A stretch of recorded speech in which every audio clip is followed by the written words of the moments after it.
Parmi les gilets jaunes, les militants associatifs, les syndicalistes et les élus isérois, Delphine Batho, l'ancienne ministre de l'écologie.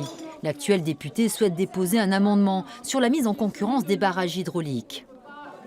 Quand j'étais ministre de l'énergie et de l'écologie, j'ai bloqué ce processus d'ouverture à la concurrence. Et à l'époque, le secrétaire général de l'Élysée, c'était Emmanuel Macron. Lui, il était plutôt pour. Voilà, donc le gouvernement actuel, dans ses orientations, a commencé d'enclencher le processus d'ouverture à la concurrence. Peut-être qu'aujourd'hui, il est en train de se rendre compte qu'il y a une mobilisation importante dans les territoires concernés. Les barrages, c'est les objets industriels les plus dangereux de France après les centrales nucléaires.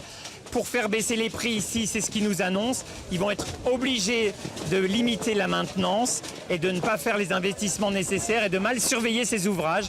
Pour vous donner un tout petit exemple, si le barrage de Monténard pète, il y a une vague de 6 mètres à Grenoble dans 3 quarts d'heure. Cédant à une mise en demeure de la Commission européenne lancée en 2015, le gouvernement Macron a annoncé la privatisation des barrages. Mais depuis, le processus est au point mort.